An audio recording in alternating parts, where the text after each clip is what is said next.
कृष्ण की लीला के श्रवण से पूर्व मन में ये धारणा स्पष्ट रूप से बिठा लो कि ये किसी साधारण मैया बाबा की संतान नहीं है, सबके बाप हैं।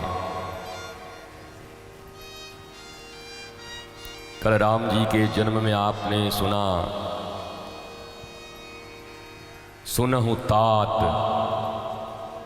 कौशल्या कहती है तात, तात का अर्थ होता है बाप। तो बच्चा पैदा किया है कि बाप आया है? बोलो।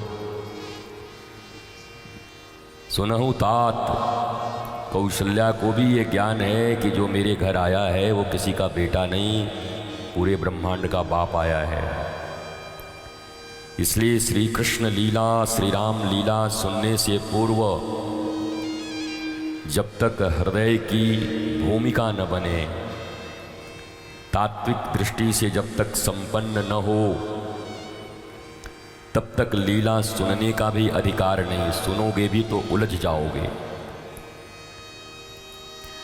इसलिए श्रीमद् भागवत में 4 दिन लगते हैं भूमिका बनाने में, तब कृष्ण की लीला को सुनने का कोई व्यक्ति थोड़ा योग्य बन पाता है। ये 4 दिन तक सृष्टि कैसे हुई,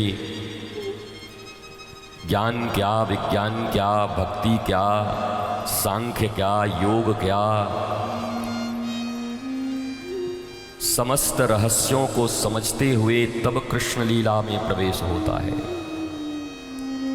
कोई गली मोहल्ले का खेल नहीं है कि कृष्ण बनाई दिया, मोर लगाई दिया, पीले गमछे पहनाई दिए, हाथ में 12 आने के बंसी धराई दिए और बन गए कृष्ण।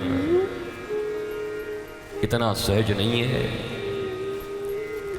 तात्विक दृष्टि से जब तुम ये समझोगे कि इस दुनिया में तुम आए हो आनंदित होने के लिए, मस्त होने के लिए, प्रसन्न होने के लिए, पर जब तक श्री कृष्ण की कृपा तुम्हारे ऊपर नहीं होती,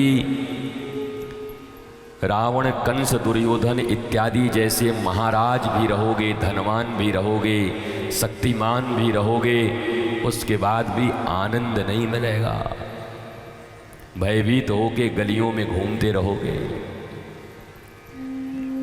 श्री कृष्ण तुम्हारी मजबूरी भी हैं और तुम्हारी जरूरी भी हैं। ऑप्शनल सब्जेक्ट नहीं है। यहाँ भैया ऐच्छिक विषय है, हमारा मन होगा तो पढ़ेंगे, नहीं होगा तो नहीं पढ़ेंगे, रोगे। कोई माई का लाल इस पृथ्वी पर पैदा लेकर और उस परम सत्ता के परम तत्व को जाने बिना, संपूर्ण रूप से स्वीकार किए बिना, अमेरिका का राष्ट्रपति हो या यूएनओ का चीफ हो, कोई भी हो, लेकिन जो आह्लाद, आनंद, प्रेम, शांति, blissfulness, endless happiness, eternal blissfulness, ये तभी मिलेगा जब श्री कृष्ण तत्व को जानकर और श्री कृष्ण तत्व में समर्पित होने की भावना तुम्हारे भीतर आ जाएगी। चाहे तो राम कहो, कृष्ण कहो, राधा कहो, सीता कहो, दुर्गा कहो, काली कहो, शक्ति कहो, निराकार कहो, साकार कहो, अनंत प्रकार कहो, कोई कंफ्यूजन नहीं है, कोई चिंता का विषय नहीं है। कहते क्या हो, नाम क्या रखते हो, इससे कोई फर्क नहीं पड़ता। सोने का नाम कल से कोना रख दो कि सोना अब कोना बोला जाएगा, तो क्या कीमत कम हो जाएगी उसकी? कोना बोलने से कीमत वही रहेगी, उस धातु की कीमत वही रहेगी, उसके पार्टिकल्स वही रहेंगे, उसके कंपोजिशन वही रहेंगे, उसके लाभ हानि वही रहेंगे। नाम बदलने से कुछ होगा नहीं। वैसे ही श्री कृष्ण तो परमात्मा है, और जब गर्गाचार्य जी नाम रखते हैं भगवान कृष्ण का, तो यशोदा से कहते हैं कि भैया, अरे ओ मेरी मैया, इस पूरे ब्रह्मांड में तेरो लाला को नाम रखने वाले कोई जन्म ना लियो अभी। इतने नाम हैं इसके कि कौन रख पाएगा। ये है भी अनंत और इसके नाम भी अनंत हैं।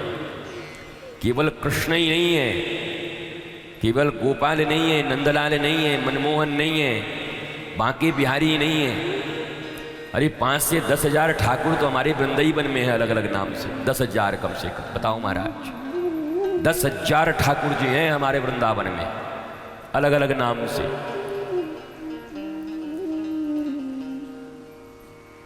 और जिसकी जो मर्जी, लंदन में एक बहुत बढ़िया मंदिर बना, उसका नाम रख देगा राधा लंदनेश्वर।